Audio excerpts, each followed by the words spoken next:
नमस्कार, स्वागत है आप सभी का। आप देख रहे हैं न्यूज एक्सप्रेस। मैं हूं आपके साथ नम्रता चौधरी। आज एक बार फिर बात करेंगे लालू प्रसाद यादव के बड़े बेटे तेज प्रताप यादव की, जो कभी आरजेडी के नेता हुआ करते थे लेकिन अब अपना दल चला रहे हैं जिसका नाम है जेजेडी। उन्होंने अब अपनी बहन रोहिणी को भी एक बड़ा ऑफर दिया है और कहा है कि दीदी हमारी पार्टी में आ सकती हैं, यहां पर उनको एक बड़ा पद भी दे दिया जाएगा। ये बयानबाजी, ये ऑफर वगैरह, ये सारी चीजें ऐसे वक्त में हो रही हैं जब रोहिणी ने तेजस्वी यादव और अपने परिवार के खिलाफ और आरजेडी के कई नेताओं के खिलाफ मोर्चा खोला हुआ है। इसके लिए आपको थोड़ा सा पीछे जाना होगा, पृष्ठभूमि को समझना होगा और शुरुआत करूंगी तेज प्रताप यादव के साथ ही। आपको याद होगा बिहार चुनावों से ठीक पहले जिस तरीके से एक निजी वीडियो वायरल होता है तेज प्रताप यादव का, उसके बाद उनको पार्टी से और परिवार से निष्कासित कर दिया गया था। खुद लालू प्रसाद यादव के ऑफिशियल अकाउंट से इस बात की जानकारी दी गई थी।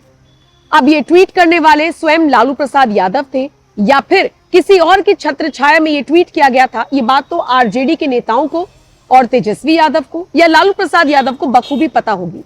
लेकिन खैर, जो दिखता है वही बिकता है। जो सामने खबर आई उसके मुताबिक लालू प्रसाद यादव ने अपने बड़े बेटे को परिवार और पार्टी से निष्कासित कर दिया था। हार मानने के बजाय, छुपने के बजाय या फिर इधर उधर भागने के बजाय तेज प्रताप यादव ने चुना राजनीति का रास्ता, अपने आप को परखने की कोशिश की और इन चुनावों में वो अपनी अलग पार्टी बनाकर महुआ सीट से मैदान में उतर आए। वो अलग बात है कि जीत नहीं पाए और जीत के मार्जिन से भी कोसों दूर रहे, लेकिन उसके बाद असली जंग तो लालू परिवार की उस वक्त शुरू हुई जब बहन रोहिणी ने भी मोर्चा खोल दिया। सोचिए, जो आरोप तेज प्रताप यादव लगा रहे थे उसी से मिलते जुलते आरोप और जयचंदों की बात रोहिणी भी करती हुई नजर आई। फर्क इतना रहा कि तेज प्रताप यादव ने कभी खुलकर नाम नहीं लिया था। चुनावों के दौरान उन्होंने नाम लिया, लेकिन रोहिणी ने घर से बाहर निकलते ही सबसे पहला नाम ले लिया संजय यादव का, रमीज का, अपने भाई तेजस्वी यादव का। यह भी कह दिया कि अगर इनसे सवाल पूछे जाते हैं तो ये इसी तरीके से चप्पल फेंक कर मारते हैं। उन्होंने ये भी कहा कि अगर चाणक्य आप बन रहे हैं बिहार चुनावों में, तब तो आपसे ही सवाल पूछा जाइएगा ना, जवाब कौन देगा। और इसके बाद जिन दो नामों का उन्होंने जिक्र किया, इन्हीं को जयचंद बहुत वक्त से तेज प्रताप यादव बताते हुए नजर आ रहे थे। अब देखिए, इस चीज को लेकर भी दो खेमे बटे हुए हैं। एक खेमा कहता है कि अगर आरजेडी जीत जाती, सत्ता में आ जाती, तो शायद ये परिवार कभी ना बिखरता। और दूसरा खेमा कह रहा है कि नहीं, जो हुआ सो गलत हुआ, बहन बहुत वक्त से सह रही थी लेकिन अब उसके सब्र का बांध टूट गया। सच क्या है, झूठ क्या है, ये आपके विवेक पर है। अपने अपने हिसाब से सब लोग सोच रहे हैं। लेकिन रोहिणी के साथ साथ तीन और बहनों ने भी लालू प्रसाद यादव को टाटा बाय बाय कहकर अपने अपने घर का रास्ता चुन लिया है। यानी 4 बहनों में और 1 भाई में फूट पड़ी हुई नजर आ रही है। अब आते हैं उस खबर पर जिसका जिक्र मैंने शुरुआत में किया था कि रोहिणी आचार्य ने आरजेडी से, अपने परिवार से दूरी बना ली। बयानबाजी उनकी लगातार सामने आ रही है, हम आपको सुनवा भी रहे हैं वो बयान। लेकिन इन सब के बीच अब तेज प्रताप यादव अपनी बहन के लिए आगे आ गए हैं। सबसे पहले तो उनका एक बयान सोशल मीडिया पर वायरल है जिसमें वो ये तक कहते हुए नजर आए हैं कि अगर मेरी बहन को कोई कुछ कहेगा तो फिर सुदर्शन चक्र चलेगा। का नाम रहेगा सुनहरा अक्षर से हमारी बहन का जो अपमान करेगा, कृष्ण का सुदर्शन चक्र चलेगा। का नाम रहेगा सुनहरा अक्षर से हमारी बहन का जो अपमान करेगा, कृष्ण का सुदर्शन चक्र चलेगा। ठीक इसी तरीके से एक बयान तेजस्वी यादव का भी वायरल है, पुराना बयान है, जिसमें वो भी अपनी बहन की तारीफ कर रहे हैं कि मुझे पाला है, पोसा है। और इन सब से इतर अब तेज प्रताप यादव ने, उनकी पार्टी के नेताओं ने रोहिणी आचार्य को ऑफर दिया है कि आप उनकी पार्टी में आ जाइए, उनकी पार्टी को ज्वाइन कर लीजिए। और ये सारे ऑफर ऐसे वक्त में दिए जा रहे हैं जब इसी बैठक में यह भी फैसला हुआ कि जेजेडी एनडीए को समर्थन दे देगी। विधानसभा में शर्मनाक पराजय हुई, लेकिन उसके बावजूद तेज प्रताप यादव का कॉन्फिडेंस लूज नहीं हो रहा है। आपको बता दें, बिहार की राजनीति में अब ये इसे आप बड़ा खेला भी कह सकते हैं जो होने जा रहा है अगर रोहिणी आचार्य जेजेडी में आ जाती हैं तो। आपको बताते चलिए, रोहिणी को पार्टी के राष्ट्रीय संरक्षण पद का प्रस्ताव दिया गया है। जेजेडी के राष्ट्रीय प्रवक्ता प्रेम यादव ने बाकायदा इस बात की जानकारी दी है। तेज प्रताप की पार्टी की कोर कमेटी की बैठक हुई जिसमें सबसे पहले तो एनडीए सरकार को नैतिक समर्थन देने की घोषणा की गई। इसका जिक्र भी प्रवक्ता प्रेम यादव ने किया है और उसके बाद कहा है कि जल्द ही हम रोहिणी दीदी से बात करेंगे और जेजेडी का राष्ट्रीय संरक्षक की जिम्मेदारी संभालने का आग्रह उनसे करेंगे।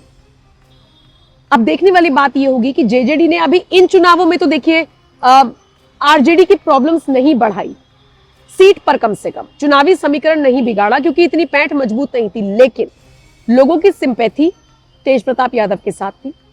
तेजस्वी ने पूरी पार्टी को हाईजैक कर लिया है, तो माता पिता को बंधक बनाकर रखा गया। अगर ये बातें बड़े बड़े पत्रकार कहेंगे तो इसका असर बिहार की आम जनता पर पड़ा और हमने देखा कैसे तेजस्वी यादव की पार्टी सिर्फ 25 सीटों पर सिमट कर रह गई और पूरे महागठबंधन का जिक्र करेंगे तो 35 सीटें। आप सोचिए अगर एक भी सीट कम होती आरजेडी की, एक भी सीट मतलब 24 सीटें भी होती तो वो बिहार विधानसभा में नेता प्रतिपक्ष का जो पद है उस तक के वो दावेदार नहीं थे।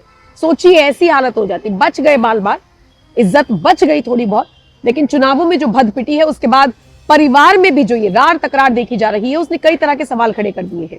अभी तेज प्रताप यादव इस पूरे मुद्दे को भुना रहे हैं, चाह रहे हैं कि उनकी बहन उनके साथ आ जाए क्योंकि ये वही बहन है जिसने नामांकन वाले दिन भी वीडियो कॉल के जरिए अपने भाई तेज प्रताप यादव को समर्थन दिया था। देखने वाली बात यह होगी कि हर मुद्दे पर बेबाकी से राय रखने वाली रोहिणी आचार्य इस मुद्दे पर क्या राय रखेंगी। फिलहाल आपको क्या लगता है, क्या रोहिणी आचार्य के लिए ये एक अच्छा ऑप्शन है? तो आप अपनी राय हमें कमेंट सेक्शन में जरूर बताइएगा।